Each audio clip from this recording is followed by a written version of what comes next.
How does an 18-year-old boy go from getting ready for college to developing one of the world's largest online platforms in the world? Leif K. Brooks, aka the founder of Omegle, is the epitome of what it means to find a problem and create a high-quality solution.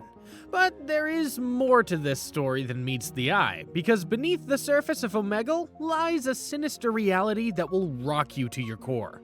From sexual exploitation to discrimination and trolls, Omegle was a playground for the worst people imaginable. But to understand how it got to that point, I first need to take you back to where it all began, where Leif K. Brooks was nothing more than a boy with a dream.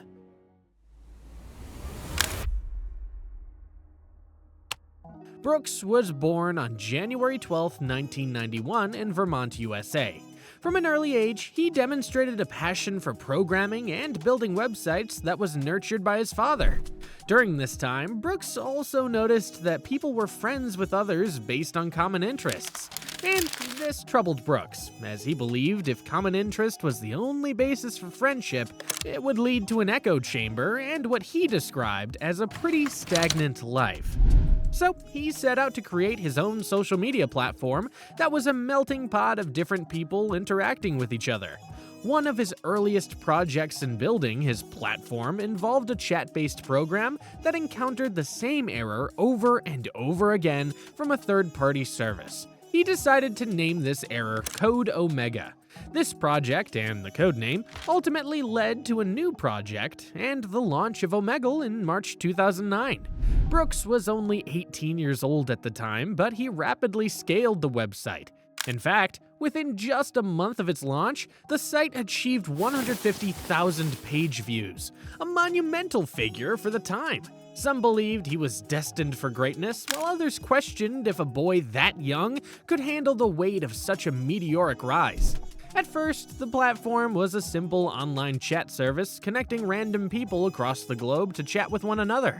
Users didn't need to register, they just had to open the website and start chatting. This straightforward, yet unique approach made Omegle popular with online forum communities like Reddit and younger demographics, which would ultimately lead to its growth, but also to its inevitable demise. With that said, a year after its launch, Brooks introduced the video telephony feature to Omegle, allowing users to video chat instead of using text. And little did Brooks know, this feature would change everything.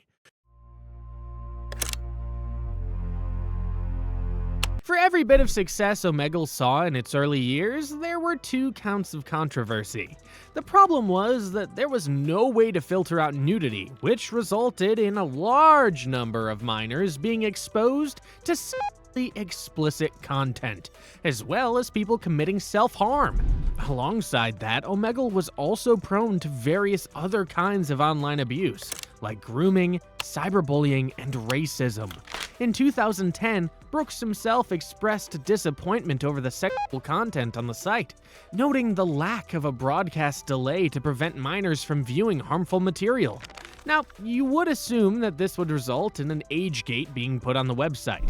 You would be wrong, because for the most part, business went on as normal. That was, of course, until the case of AM vs. Omegle LLC. In 2014, while using Omegle, an 11-year-old girl came in contact with a 30-year-old Canadian man during a sleepover with her friends. At first, the conversations were playful, until they progressed into a digital form of sexual slavery that was based on blackmail. The situation resulted in a lawsuit against Omegle. The victim even went on record stating that there's no reason for a video streaming product that randomly pairs adults and children to exist at all, let alone without any real safety controls. At first, Brooks and the company pleaded that they tried to protect minors through their splash screen warning that acknowledged there might be profiles on their website. However, the legal system only saw this as proof that they were knowingly matching minors with potential pedophiles, an accusation that severely damaged the reputation of Omegle. If that wasn't enough, a teacher from Canada was also arrested after he intentionally showed child pornography to other users on Omegle. And in 2021, an Australian man was arrested after admitting he was using the platform to find a child to have sex with. Despite these issues, Omegle's popularity was particularly strong during the COVID-19 lockdowns. It became increasingly popular among teenagers, and unsurprisingly, this became another period of Omegle's history that was defined by legal cases. Because of this, the platform faced increasing concerns over online abuse and grooming.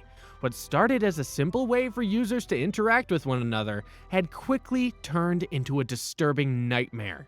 But it doesn't stop there, because Omegle was also a breeding ground for racism and discriminatory behavior. In 2020, many users began harassing ethnic minorities with hate speech and racially driven propaganda against the Black Lives Matter movement. And despite Brooks doing his best to resolve these issues, the controversies ultimately led to make a decision that no one saw coming.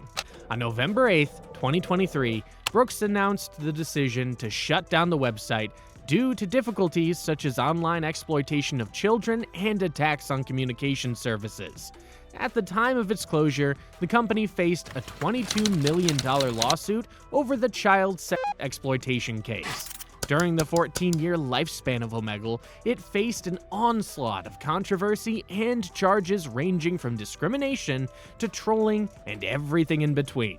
Despite this, Brooks was thrust into the limelight, achieving an estimated net worth of $5 million and earning a spot on the Forbes 30 Under 30 list.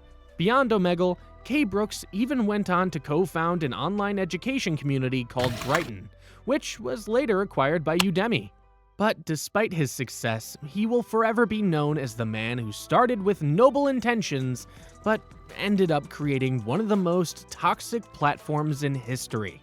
Which leads me to the question, was Brooks aware of what was going on, and did he do his best to prevent it from happening? It's hard to say, but one thing is for certain. This video's not just about the rise and fall of Omegle, but is also about the difficulties and dangers of managing an online platform in the modern digital landscape. What would you have done in this situation? Would you have turned the platform off immediately, or would you have tried to solve the problem? Let us know in the comments section below, and as always, subscribe for more. Thanks for watching.